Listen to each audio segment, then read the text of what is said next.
Hello दोस्तों, स्वागत है आपका हमारे YouTube channel target exam only में। आज की क्लास में हम डीएलएड थर्ड सेमेस्टर में अपने संस्कृत विषय में एक न्यू टॉपिक पढ़ेंगे जिसका नाम है संधि। क्या नाम है? जिसका नाम है संधि। इससे पहले मैंने आपको वर्णमाला और महेश्वर सूत्र करा दिए हैं।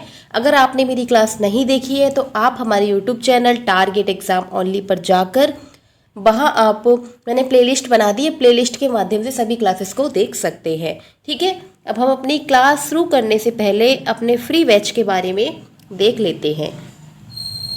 हमारे फ्री बैच का नाम है डीएलएड निपुण बैच 2025। क्या नाम है? डीएलएड निपुण बैच 2025। यह हमारे यूट्यूब चैनल पर बिल्कुल फ्री ऑफ कॉस्ट आपको प्रोवाइड किया जा रहा है। इसकी पीडीएफ आपको फ्री ऑफ कॉस्ट प्रोवाइड करवा दी जाएगी। आप हमारे कांटेक्ट नंबर पे संपर्क करके किस पर आप हमारे कांटेक्ट नंबर के माध्यम से आप कांटेक्ट कर सकते हैं व्हाट्सएप चैनल के माध्यम से, या फिर हम एक नया टेलीग्राम चैनल अब बनाने वाले हैं, आप उससे जुड़ जाइए। उसका लिंक हम डाल देंगे जल्द से जल्द। ठीक है, उसके माध्यम से आपको सभी पीडीएफ जो है फ्री ऑफ कॉस्ट प्रोवाइड करवा दी जाएंगी। ठीक है, अब हम क्लास का शेड्यूल देख लेते हैं कि कौन सा टीचर कौन सा क्लास पढ़ाएगा। ठीक है, तो रंजीत सर आपके पढ़ाते हैं शाम को 7 बजे गणित विषय को। उसके बाद काजल मैम शाम को 6 बजे पढ़ाती है आपका पेपर नंबर 1 शैक्षिक मूल्यांकन। और शाम को 3 बजे मेरी क्लास होती है संस्कृत विषय की, जिसमें मैं आपको पढ़ाती हूँ संस्कृत विषय को। ठीक नहीं, क्लास को शुरू करते हैं। ठीक है, आज का हमारा टॉपिक क्या है? तो आज का हमारा टॉपिक है संधि। क्या है? संधि। ये हमारा टॉपिक नंबर 3 है। इससे पहले मैंने आपको 2 टॉपिक करा दिए हैं। ठीक है, 2 टॉपिक करा दिए हैं। पहला है हमारा वर्णमाला और दूसरा है महेश्वर सूत्र। दूसरा क्या है? दूसरा है महेश्वर सूत्र। ठीक है, अगर आपने क्लास नहीं देखी है तो आप फटाफट जाकर क्लास देख लें। उसके बाद ये क्लास को देख के आपको बहुत अच्छे से समझ में आएगा। ठीक है, ठीक है, हमारा ये कौन सा टॉपिक है? तीसरा टॉपिक है। तो संधि क्या है? संधि का अर्थ क्या होता है? तो संधि का अर्थ होता है जोड़ना या मिलाना किसी भी वर्णों को। ठीक है, कोई भी वर्ण है उनको मिलाना या फिर जोड़ना क्या कहलाता है? तो संधि कहलाता है। एग्जाम में इस टॉपिक से आपको 1 से 2 नंबर देखने को मिल जाते हैं। ठीक है, आपसे पूछ लिया जाता है, संधि दे दी जाती है या फिर उसका विच्छेद कीजिए, या फिर अब आपसे ये संस्कृत सब्जेक्ट है तो इसमें आपसे संधि सूत्र को भी पूछा जाता है। किसको पूछा जाता है? संधि सूत्र भी आपसे पूछ लिए जाते हैं। इसीलिए आज हम पढ़ेंगे संधि सूत्र और संधि के विषय में। ठीक है, विस्तार पूर्वक जानेंगे। जहाँ से आपके क्वेश्चन बन सकते हैं हम वही पढ़ेंगे, इससे एक्स्ट्रा नहीं पढ़ेंगे। ठीक है, क्योंकि आपको पता है आपके पास समय कम है, आपके पास एक मंथ से भी कम समय है। तो इसीलिए आप जल्द से जल्द क्या करें, अपने सिलेबस को कंप्लीट करें, जिससे आप अपना एग्ज़ाम अच्छे से दे सकें। ठीक है, तो अब हम आगे देखते हैं। संधि का अर्थ तो हमने समझ ही लिया है कि संधि का अर्थ होता है जोड़ या मिलाना। आगे देखते हैं, अब संधि की हम परिभाषा को देखेंगे। इसको संधि की परिभाषा को देखेंगे, ये भी इम्पोर्टेंट है। एग्जाम में ये टॉपिक्स पूछे जाते हैं कि संधि का अर्थ बताइए। आपको पता है कि आपका पेपर में 1 नंबर या 2 नंबर का बहुविकल्पीय प्रश्न है, या फिर अति लघु प्रश्न है, या फिर लघु उत्तरीय प्रश्न है। तो इनमें ये क्वेश्चन पूछा जा सकता है कि संधि की परिभाषा बताइए। 1 नंबर में पूछ लिया कि संधि की परिभाषा बताइए, उदाहरण सहित समझाइए, या फिर 2 नंबर में पूछ लिया संधि सूत्र को बताइए। तो एग्जामिनर के मतलब उसके अपने हिसाब से है कि वो किस प्रकार से आपसे क्वेश्चन पूछता है। आप अगर इस क्लास को देख लेंगे तो आपको ये प्रॉब्लम नहीं होगी, या अगर कोई क्वेश्चन पूछा है और आपका छूट गया, ऐसा नहीं होगा। आपका जो क्वेश्चन है यहीं से ही कवर हो जाएगा। ठीक है, तो संधि की परिभाषा क्या है कि दो वर्णों की अत्यंत निकटता के कारण, यानी कि अत्यंत निकटता के कारण उनका योग होता है। क्या होता है? उनका योग, यानी कि उनका जोड़ होता है, उसी को संधि कहा जाता है। संधि क्या होता है? 2 वर्णों का मेल होता है, जैसे कि आ आ मिला दिया। ठीक है, तो ये क्या है, ये दो वर्ण हैं, दो वर्णों को हमने मिलाया, उनको अत्यंत निकटता के कारण इनका क्या कर दिया, योग। यानी कि प्लस का अर्थ क्या होता है, जोड़ना होता है ना, मिलाना होता है ना। ठीक है, तो इसको क्या कहेंगे, इसको कहते हैं संधि कहा जाता है। अर्थात इसकी एक और डेफिनेशन देखते हैं। एक हमारी डेफिनेशन ये हो गई कि दो वर्णों को अत्यंत निकटता के कारण उनका जो योग होता है उसे हम संधि कहते हैं, या फिर कह सकते हैं उनका जो मिलन होता है उसको संधि कहते हैं। और दूसरी डेफिनेशन क्या है, व्यवधान रहित, क्या है, व्यवधान रहित दो वर्णों की अधिक समीपता के कारण। व्यवधान रहित यानी कि कोई भी उसमें त्रुटि या कोई व्यवधान ना होकर बिल्कुल व्यवधान रहित होना चाहिए। तब क्या, दो वर्णों को आपस में अधिक समीप, दो वर्णों को अधिक समीपता के कारण उत्पन्न जो विकार होता है उसको क्या कहते हैं, उसको हम संधि कहते हैं। क्या कहते हैं, संधि कहते हैं। इसको मैं आपको फिर से समझा देती हूँ और उसके बाद हम क्या करेंगे, इसका एग्जाम्पल जानेंगे। ठीक है, तो संधि क्या है, संधि दो वर्णों को अत्यंत निकटता के कारण उनका जो योग होता है उसको संधि कहते हैं, या फिर व्यवधान रहित दो वर्णों की अधिक समीपता के कारण जो विकार उत्पन्न होता है उसे संधि कहते हैं। उदाहरण के लिए जैसे देव है और आलय है। क्या है, देव है और आलय है। तो देव का आ, वा किससे बना है, ठीक है, तो किससे बना है, व अ से। तो इसमें क्या हो गया, ये हमारा आ जुड़ जाएगा और यहाँ से हमारा आलय का आ जुड़ जाएगा। क्या होगा, आलय का आ जुड़ जाएगा। ठीक है, तो इससे क्या बनेगा, एक बड़ा आ बनेगा। क्या बनेगा, इससे एक बड़ा आ बनेगा। तो कैसे हो गया, देव आलय, देव प्लस आलय, यानी कि दो वर्णों को हमने क्या किया, दो वर्ण कौन कौन से हैं, ठीक है, यहाँ पर देव वा है और आ, यानी कि वा के अंदर जो स्वर मिला हुआ है वो, और दूसरा हमारा ये आ। तो इन दो वर्णों को क्या किया हमने, आपस में मिलाकर क्या किया, बड़ा आ बना। तो इससे हमारी संधि विच्छेद क्या हो गया, देवालय। क्या हुआ, देवालय। ठीक है, अब हम आगे देखते हैं। ठीक है, आगे देखते हैं। अब हम पढ़ते हैं संधि के रूप, संधि के कौन कौन से रूप होते हैं, कितने प्रकारों में इन्हें बांटा गया है। तो संधि के मुख्य रूप से कितने रूप होते हैं, तो तीन भेद होते हैं। कितने भेद होते हैं, तीन भेद होते हैं। ये आप पढ़ ही रहे होंगे, अपने 8th क्लास से आपने पढ़ी होगी संधि की क्या होती है, कितने प्रकार की होती है। ठीक है, तो ये सब आपने पढ़ा होगा। हम किस में जान रहे हैं, हम संस्कृत में जान रहे हैं। तो संस्कृत में कुछ थोड़ा बहुत इसमें अलग होता है। ठीक है, जैसे स्वर संधि, पहला हमारा क्या है, पहला प्रकार है हमारा स्वर संधि। और संस्कृत में स्वर को क्या कहते हैं, तो संस्कृत में स्वर को कहते हैं अच।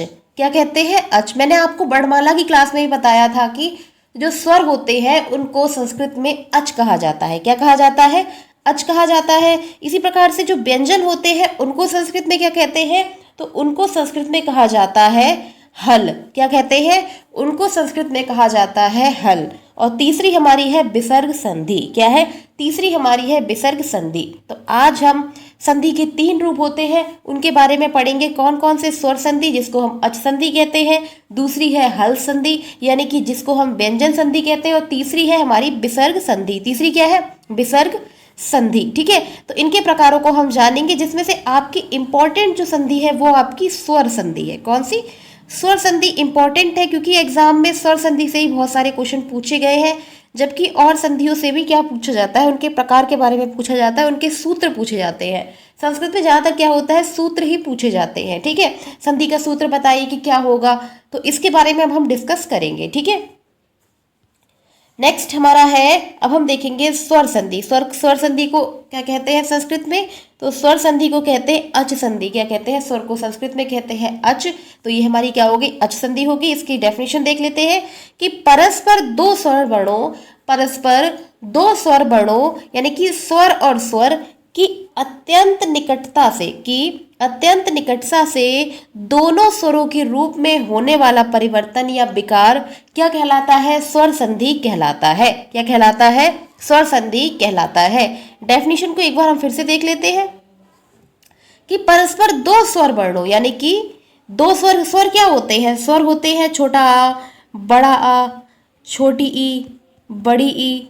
ठीक है, छोटू ऊ, बड़ो ऊ, रे से ऋषि। ठीक है, तो ये हमारे क्या हो गए, ये हमारे स्वर हो गए। जबकि संस्कृत में एक लिर भी आता है, संस्कृत में क्या होता है, एक लिर भी आता है। ठीक, ये हमारे स्वर हो गए। तो इन्हीं स्वरों में से कोई भी स्वर उठा लिया उस, ठीक है, कोई भी स्वर हमने उठा लिया और दो स्वरों को क्या किया, आपस में जोड़ दिया, जिससे क्या होगा, इसमें कहा गया कि स्वर और स्वर की अत्यंत निकटता से दोनों स्वरों के रूप में होने वाला जो परिवर्तन होता है उसे क्या कहते हैं, उसे हम स्वर संधि कहते हैं। उसे हम क्या कहते हैं, उसे हम स्वर संधि कहते हैं। जैसे उदाहरण से हम इसको समझते हैं। उदाहरण क्या है, विद्या प्लस आलय। क्या है, विद्या प्लस आलय। ठीक है, तो इसको हम नेक्स्ट पेज से समझ लेते हैं। क्या है, विद्या प्लस आलय। ठीक है, यानी कि क्या बताया था, संधि किसे कहते हैं कि दो वर्णों के योग को या जोड़ को कहते हैं। तो विद्या में ये हमारा क्या हो गया, एक छोटा आ हो गया। ठीक है, यहाँ से हमने छोटा आ ले लो, बड़ा आ ले लो। ठीक है, यहाँ से हमने ले लिया बड़ा आ। ठीक है, तो इससे क्या बना, इससे बना बड़ा आ। क्या बना, बड़ा। तो स्वर संधि की क्या मैंने परिभाषा बताई थी कि दो स्वरों, ठीक है, क्या बताया था, दो स्वर यानी कि एक छोटा हो गया, एक बड़ा हो गया, दो स्वरों को आपस में मिलाकर जो परिवर्तन या विकार होता है उसे क्या कहते हैं, परिवर्तन, यानी कि बड़ा बन गया। तो क्या कहते हैं इसको कहते हैं स्वर संधि। इसको क्या कहते हैं, इसको कहते हैं स्वर संधि। क्या कहते हैं, स्वर संधि कहते हैं। ठीक है, तो आप अच्छे से समझ गए होंगे। एक उदाहरण और देख लेते, ये हमारा छोटा आ का हो गया। इसी प्रकार से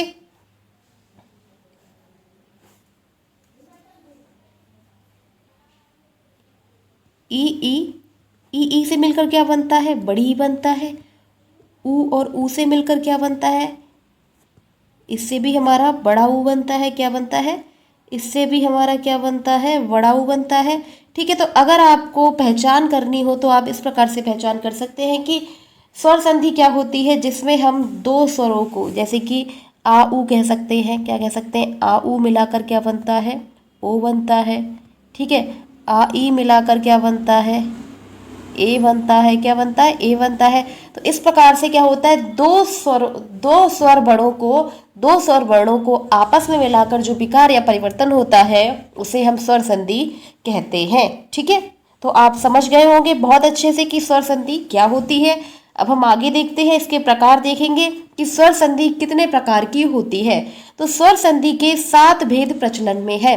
संस्कृत में जो स्वर संधि है उसके 7 भेद जो है प्रचलन में है, जिसमें से हमें जो मुख्य रूप से 4 भेद जो है, जो इम्पोर्टेंट है, उनको हमें पढ़ना है। ठीक है, तो पहला हमारा है दीर्घ संधि। पहला क्या है, दीर्घ संधि। इसमें क्या होता है, इसमें जो समान वर्ण होते हैं, जैसे कि आ, जैसे कि, ठीक है, जो समान वर्ण होते हैं जैसे आ, ई, ठीक है, ऊ, तो इस प्रकार से जो वर्ण होते हैं तो वो दीर्घ संधि में आते हैं। नेक्स्ट है गुण संधि। इनके बारे में हम विस्तार पूर्वक आगे जानेंगे। ठीक है, यहाँ पर अभी हम नहीं जानते हैं, इसके प्रकार को देख लेते हैं। पहला है दीर्घ संधि, ठीक है, दूसरा है गुण संधि, तीसरा है वृद्धि संधि और चौथा क्या है, यड़ संधि। ये सभी संधियां जो है इंपॉर्टेंट है और इनके संधि सूत्र भी इंपॉर्टेंट है, इसीलिए आप इनको बहुत अच्छे से समझ लें। एग्जाम में अगर क्वेश्चन आए तो आप उसको छोड़कर ना आए। ठीक है, तो पहला हमारा क्या है, संधि का रूप है दीर्घ स्वर संधि। क्या है, दीर्घ स्वर संधि। पहला प्रकार हमारा क्या है, पहला प्रकार हमारा है दीर्घ स्वर संधि। क्या है, दीर्घ स्वर संधि। तो इसका सूत्र बहुत ही ज़्यादा इंपॉर्टेंट है। एग्जाम में 2 से 3 बार ये सूत्र पूछा गया है कि दीर्घ स्वर संधि का संधि सूत्र बताइए। ठीक है, तो आप इसको जरूर याद कर लें, चाहे रट मिले रट लो, चाहे याद कर मिले याद कर लो, क्योंकि ये पूछा जाता है। ठीक है, आपसे एग्जाम में बहुत ज़्यादा पूछा जाता है। भले आप इनके एग्जाम्पल है या इनकी डेफिनेशन है सबको कर लेंगे, लेकिन जो इसका सूत्र है उसको नहीं कर पाएंगे जब आप याद नहीं करेंगे। इसलिए इसको याद करना बहुत ज़्यादा जरूरी है। ठीक है, तो इसका सूत्र क्या है, अक सर्वणे दीर्घा। क्या है, अक सर्वणे दीर्घा। ये आपसे बहुविकल्पी में पूछा जा सकता है कि अक सर्वणे दीर्घा किसका संधि सूत्र है, तो आपको बताना होगा दीर्घ संधि। या फिर ऐसे पूछा जा सकता है कि संधि सूत्र बताइए दीर्घ संधि का, तो आप लिख सकते हैं अका सर्वणे दीर्घा।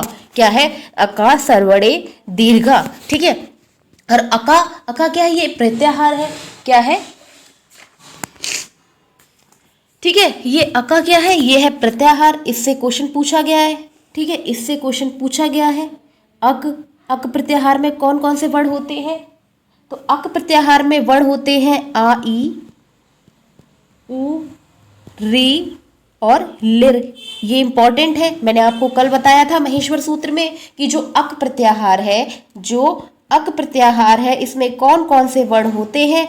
और यहाँ भी क्या हो गया, संधि, स्वर संधि में यानी कि दीर्घ संधि में आपका जो सूत्र है वो कहाँ से शुरू हुआ है, अक से। कहाँ से, अक से शुरू हुआ, यानी कि जो ये वर्ण है, यानी कि ये सभी जो वर्ण हैं, कौन कौन से, ये सभी वर्ण जो है, ठीक है, ये सभी जो वर्ण है, अक, अक में क्या आता है, आ, ई, उ, री, ल, ठीक है, आ, ई, उ, री, ल, ठीक है। तो ये सभी वर्ण आते हैं, इससे आपके क्या हो गए, 2 क्वेश्चन पक्के हो गए। पहला हमारा क्या है, अक प्रत्याहार में कौन कौन से वर्ण होते हैं, तो आ, ई, उ, री होते हैं, ठीक है।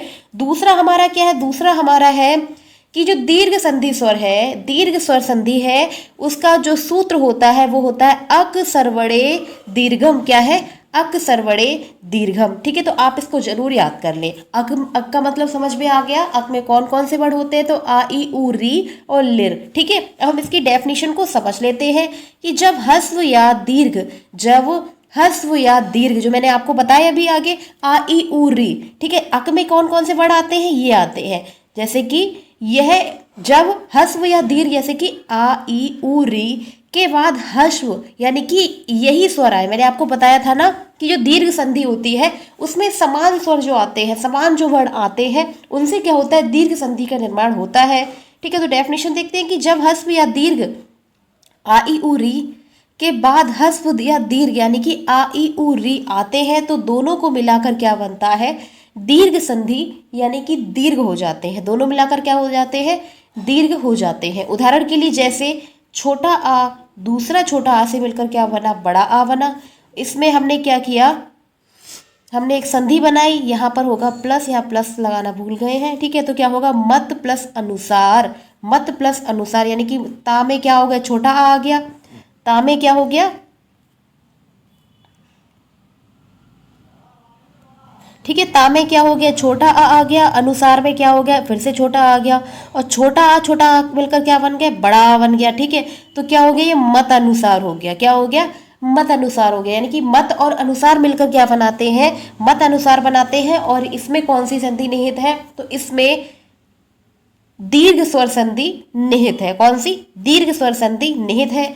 नेक्स्ट एग्जाम्पल है हमारा, छोटा आ मिलकर बड़ा आ मिलकर क्या बना, बड़ा आ बना, ठीक है। जैसे कि शिव और आलय, जैसे शिव को मिलाकर, शिव का हमने जोड़ कर दिया आलय से, तो क्या बना, शिवालय, क्या बना, शिवालय, ठीक है। इसको हम मिटा देते हैं और आगे हम और बहुत सारे एग्जाम्पल्स को देख लेते हैं इसके, ठीक है।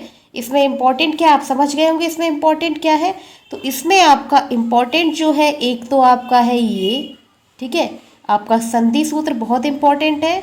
और इसके क्या है कि आप ये याद रखें कि कौन कौन से वर्ण मिलाए जाते हैं, यानी कि इसमें दीर्घ स्वर संधि में क्या होता है, इसमें समान वर्ण वाले स्वर मिलाए जाते हैं। जैसे कि दीर्घ के बाद जो ह्रस्व, मतलब दीर्घ को दीर्घ से मिलाया जाता है, जो ह्रस्व स्वर है या दीर्घ स्वर है उनको उनसे मिलाया जाता है। जैसे कि आ से मिलकर क्या बना, मत अनुसार, ठीक है। नेक्स्ट देखते हैं, इसके और एग्जाम्पल हम देख लेते हैं, ठीक है। और एग्जाम्पल हमारे क्या है,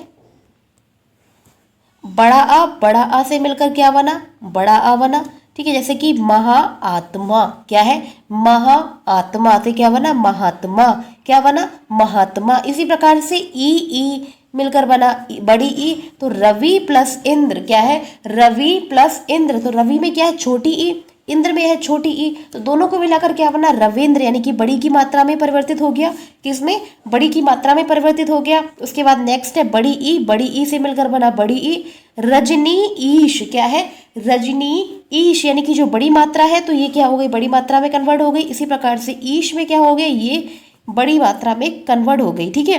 तो इससे क्या बना, रजनी प्लस ईश से क्या बना, रजनीशा, क्या है, रजनीशा, ठीक है। नेक्स्ट है ऊ से मिलकर बना बड़ा ऊ, बधु प्लस उत्सव, क्या है, बधु प्लस उत्सव, ठीक है। तो क्या होगा, बधु उत्सव, क्या होगा, बधु उत्सव। नेक्स्ट है बड़ा ऊ से मिलकर बना बड़ा ऊ, भू प्लस ऊ धर्व, यहाँ पर बड़ा ऊ होगा, ठीक है। यहाँ पे गड़बड़ हो गया, यहाँ पर थोड़ा सा छोटा ऊ बन गया है, लेकिन यहाँ पर आएगा बड़ा ऊ, ठीक है। यहाँ पर होगा ऐसे कि भू प्लस ऊ धर्वम, क्या होगा, ऊ धर्वम, तो इससे क्या बना, भू धर्वम। ठीक है, तो आप समझ गए होंगे अच्छे से कि दीर्घ स्वर संधि के उदाहरण क्या क्या है और किस प्रकार से आप इनको कर सकते हैं। ठीक है,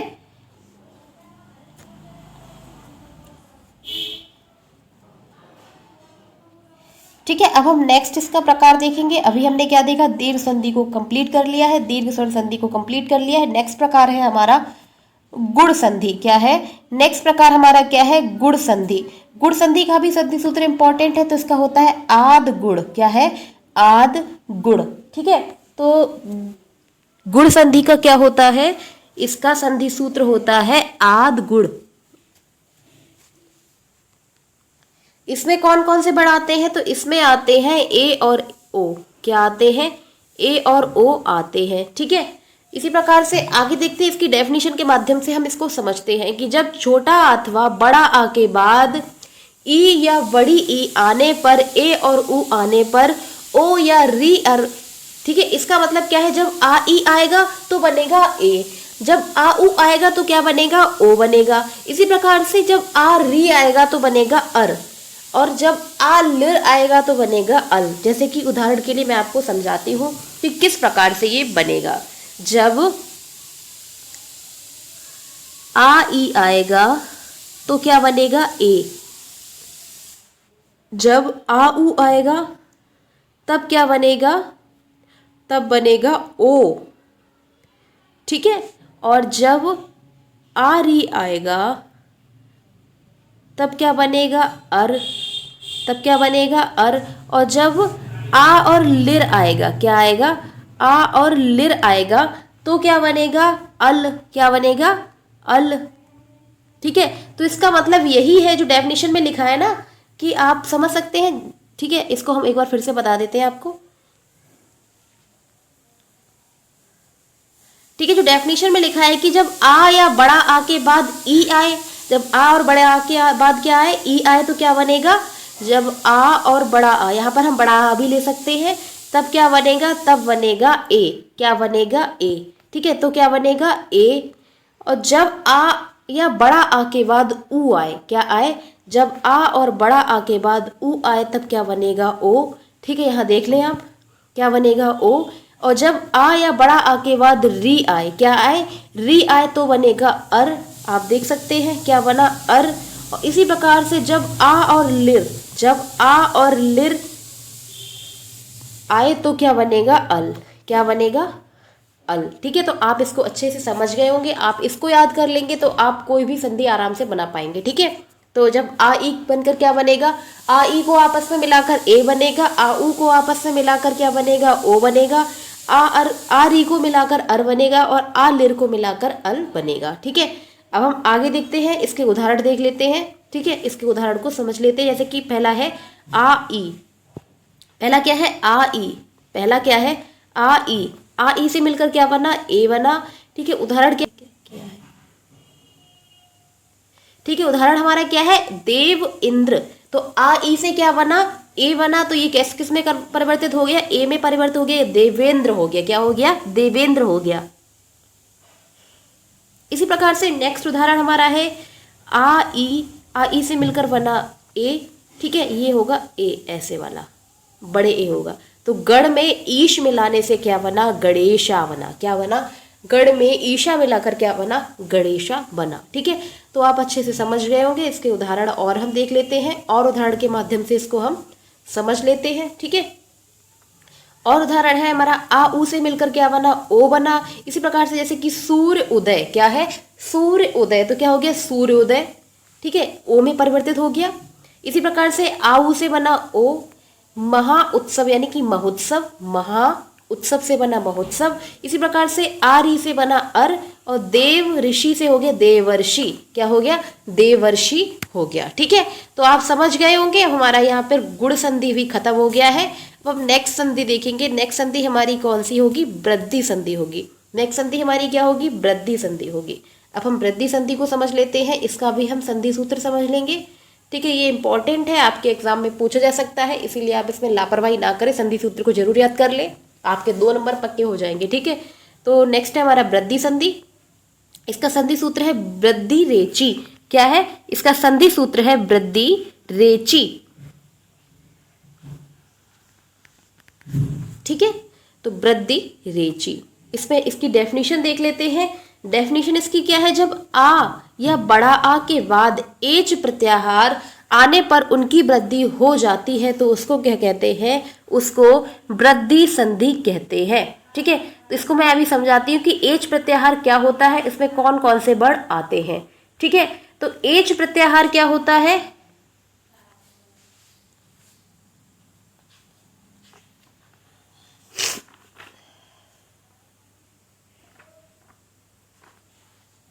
ठीक है, जब एच प्रत्याहार जैसे मैं आपको समझाती हूँ, जैसे कि जब बड़ा आ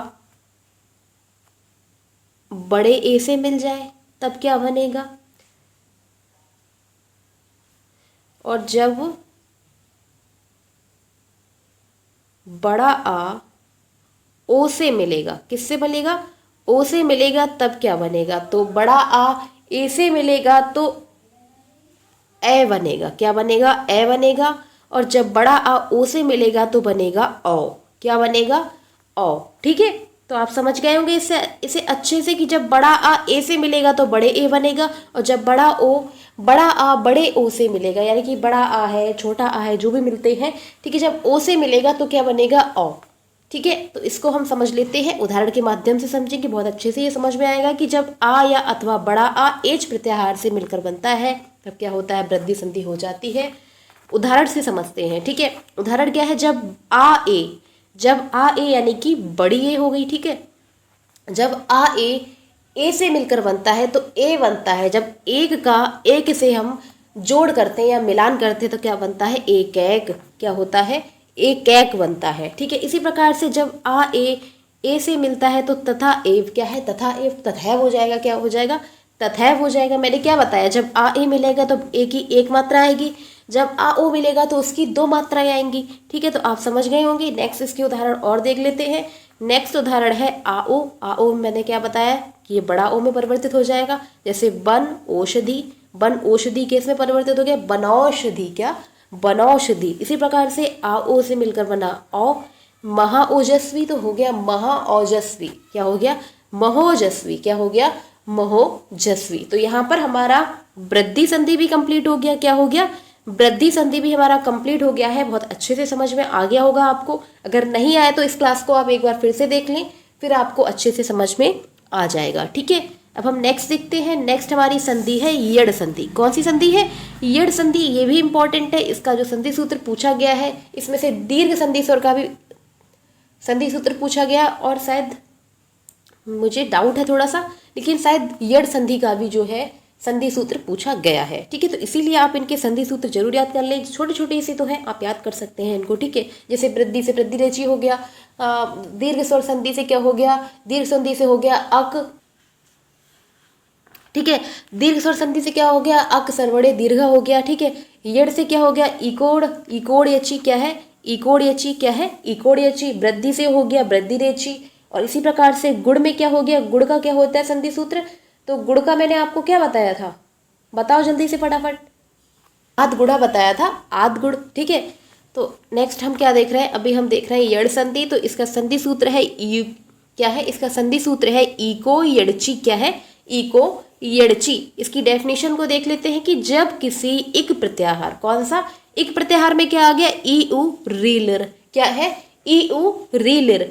इक प्रत्याहार के बाद सरवर्ण सावर्ण, कौन सा? सावर्ण स्वरों के अतिरिक्त कोई असमान स्वर आए तो उसके स्थान पर क्या होता है? क्रमशः यड़ प्रत्याहार यानी कि यावा रावाला होते हैं। कौन कौन से यड़ प्रत्याहार आते हैं? यारा लावा आते हैं। जैसे उदाहरण के लिए, जैसे कि इक प्रत्याहार में कौन कौन आते हैं? ई उ री और लिर आते हैं। कौन आते हैं इक प्रत्याहार में? ई उ री लिर आते हैं, री लिर आते हैं। इनके बाद क्या है? कोई स्वर आ जाए, मान लो कोई भी स्वर आ जाए, तब ये किस में परिवर्तित हो जाता है? तब ये यड़ प्रत्याहार में परिवर्तित हो जाता है। किसमें? यड़ प्रत्याहार, जैसे कि यारा लावा में परिवर्तित हो जाता है। इसकी यही मुख्य रूप से पहचान है। यह हमारी यड़ संधि कहलाती है। उदाहरण से समझते, जैसे कि ई आ से मिलकर क्या बना, ई को हमने आ के जोड़ से बनाया या, यानी कि यड़ प्रत्याहार में परिवर्तित हो गया। जैसे अति अधिक, क्या है, अति अधिक, तो ती क्या हो गया, ई हो गया। ठीक है, ई हमारा एक प्रत्याहार हो गया, और अधिक में क्या आ गया, अधिक में आ गया हमारा कोई स्वर, तो इससे क्या बना, अत्यधिक। ठीक है, क्या हुआ यहाँ पर, ई और आ मिलकर क्या बना, या, यानी कि यड़ प्रत्याहार में परिवर्तित हो गया। नेक्स्ट है ई बड़ा आ, क्या है, ई बड़ा आ से मिलकर बना या। इसी प्रकार से क्या है, इति आदि, क्या होगा, इति आदि, तो इसमें किस में परिवर्तित हो गया, या में परिवर्तित हो गया, ये हो गया इत्यादि, क्या हो गया, इत्यादि। ठीक है, तो आप इसको भी बहुत अच्छे से समझ गए होंगे। इसके कुछ उदाहरण हम और देख लेते हैं जो इम्पोर्टेंट है। ठीक है, जिससे आपको ये यड़ संधि जो है वो अच्छे से समझ में आ जाएगी। ठीक है, मैं आशा करती हूँ कि आपको अच्छे से समझ में आ गई होगी।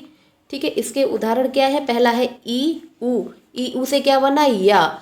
इति उवाच, क्या है, इति उवाच, यानी कि इत्युवाच, किसमें, यड़ में परिवर्तित हो गया तो बना इत्युवाच।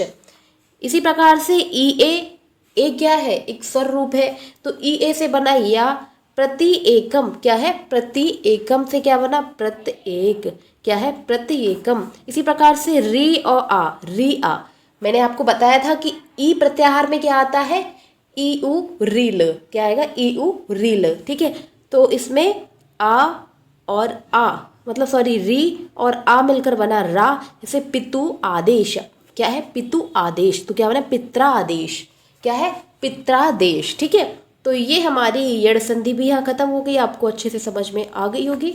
ठीक है, नेक्स्ट देखते हैं। नेक्स्ट हमारी लास्ट है व्यंजन संधि और विसर्ग संधि। यहाँ से क्वेश्चन ज़्यादा बनते नहीं, लेकिन इनकी हम डेफिनेशन को समझ लेते हैं। ठीक है, नेक्स्ट हमारा है हल संधि या व्यंजन संधि। तो व्यंजन को संस्कृत में क्या कहते हैं, हल कहते हैं। इसकी हम डेफिनेशन को देख लेते हैं कि जब जहाँ किसी व्यंजन का किसी बाद वाले व्यंजन, क्या होता है, जब एक व्यंजन का दूसरे व्यंजन के बाद क्या होता है, दूसरे व्यंजन के वर्णों, या वर्ष नहीं आएगा, वर्णों आएगा, जहाँ किसी व्यंजन का किसी बाद वाले व्यंजन के वर्ण से क्या होता है, योग या मेल होता है, उसे क्या कहते हैं, तथा परस्पर मिलने से जो परिवर्तन होता है, तथा परस्पर मिलने से क्या होता है, जो परिवर्तन होता है, उसे क्या कहते हैं, तो उसे हम कहते हैं व्यंजन संधि। क्या कहते हैं, व्यंजन संधि कहते हैं। ठीक है, जैसे इसको हम समझ सकते हैं, जैसे इसे कह सकते हैं कि जब कोई व्यंजन दूसरे व्यंजन से मिलता है तो उसके बीच जो परिवर्तन होता है, तो उसे क्या कहते हैं, उसे कहते हैं व्यंजन संधि। क्या कहते हैं, व्यंजन संधि कहते हैं। जैसे उदाहरण के लिए, जैसे कि कोई हल क्या होता है, हल होता है व्यंजन, कोई दूसरे हल से मिलकर बनता है तो क्या बनता है, व्यंजन संधि का क्या होता है, प्रतिपादन होता है। जैसे उदाहरण के लिए एक उदाहरण है हमारा सतचरित्र। क्या है, सतचरित्र या सतचित्र, सतचित कह देते हैं। ठीक है, सतचित, तो इससे क्या बना, सचित हो गया। क्या हो गया, सचित हो गया, यानी कि एक व्यंजन दूसरे व्यंजन से जब मिला, या फिर नहीं, यहाँ पर व्यंजन नहीं, यहाँ पर है एक स्वर, यहाँ पर क्या है, सत, तो यहाँ पर हो गया ता, और ई क्या है, ई आ गया। तो इसमें क्या होता है, व्यंजन संधि में क्या होता है, जब जब व्यंजन और व्यंजन का मेल हो, या फिर व्यंजन और स्वर का मेल हो। किसका, व्यंजन और स्वर का मेल हो, तो वो कौन सी संधि कहलाती है, वह संधि कहलाती है व्यंजन संधि। कौन सी कहलाती है, व्यंजन संधि कहलाती है। इसी प्रकार से नेक्स्ट हमारा क्या हो सकता है, नेक्स्ट उदाहरण हमारा हो सकता है जगत जननी। क्या होगा, नेक्स्ट उदाहरण हमारा क्या है, नेक्स्ट उदाहरण है हमारा जगत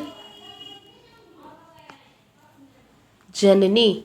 ठीक है, इसमें जगत ता जो है ये क्या है, ये विसर्ग है, सॉरी ये व्यंजन है। जब हलंत लग जाता है तो ये क्या बन जाता है, व्यंजन बन जाता है। जब हलंत हट जाता है तो इसमें क्या होता है, इसमें स्वर का मेल हो जाता है। क्या होता है, इसमें स्वर का मेल हो जाता है। तो जब व्यंजन ज यानी कि दूसरे व्यंजन से मिलता है। यहाँ पर थोड़ी जगह कम है इसलिए राइटिंग भी साफ नहीं आ रही है। तो व्यंजन व्यंजन से मिलकर क्या बना, जगत जननी से हो गया जग जननी।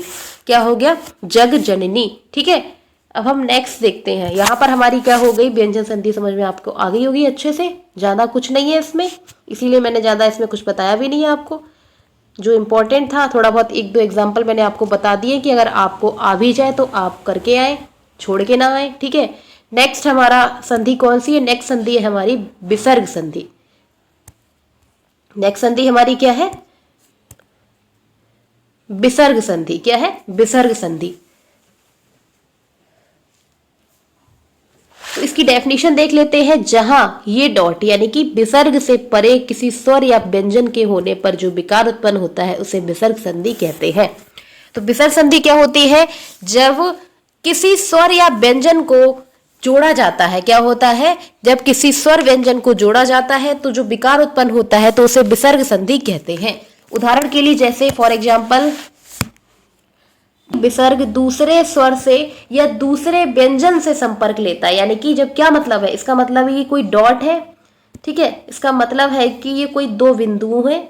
जब दो बिंदु किसी स्वर से या किसी व्यंजन से मिलते हैं, किससे, किसी व्यंजन से मिलते हैं, यानी कि ये दो बिंदु क्या कहलाते हैं, विसर्ग कहलाते हैं। जब ये एक दूसरे से मिलते हैं तो क्या बनता है, विसर्ग संधि बनती है। उदाहरण के लिए जैसे नी छल, क्या हो गई, नी छल। तो इसमें नी क्या है, ये हमारा यहां पर हो गया, ये हो गया हमारा विसर्ग। ठीक है, यहां पर क्या हो गया, विसर्ग हो गया। और छल क्या हो जाएगा, यहां पर एक मिनट, छल नहीं, यहां पर होगा व्यंजन। क्या होगा, यहां होगा व्यंजन। ठीक है, तो जब विसर्ग और व्यंजन मिलकर क्या बना, निश्चल, निश्चल। ठीक है, क्या बना, निश्चल। ठीक है, तो जब किसी विसर्ग का हम व्यंजन से मेल कराते हैं तो क्या बनता है, विसर्ग संधि का निर्माण होता है। इसी प्रकार से एक उदाहरण और देखते हैं, जैसे कि हमारा स्वर संधि का। स्वर संधि के मेल से कैसे बनती है, तो स्वर संधि के मेल से ये बनता है जैसे, ठीक है, स्वर संधि के मेल से कैसे बनता है, तो स्वर संधि के मेल से बनता है स अपी। ठीक है, तो क्या बना, सो अपी बना। क्या बना, यहां पर आ भी लिख सकते हैं, ये हमारा क्या हो गया, इसमें परिवर्तित हो गया। ठीक है, तो यहां पर हमारी क्या हो गई, ये हमारी हो गई विसर्ग संधि। क्या हो गई, ये हमारी हो गई विसर्ग संधि। तो विसर्ग संधि किसे कहते हैं, जब कोई विसर्ग वर्ण और स्वर संधि का वर्ण यानी कि कोई विसर्ग या स्वर या विसर्ग या व्यंजन आपस में मिलकर संयोग करते हैं तो बनने वाली जो संधि होती है वो विसर्ग संधि कहलाती है। ठीक है, तो यहां पर ही हमारी जो संधि चैप्टर है वो हमारा खत्म होता है।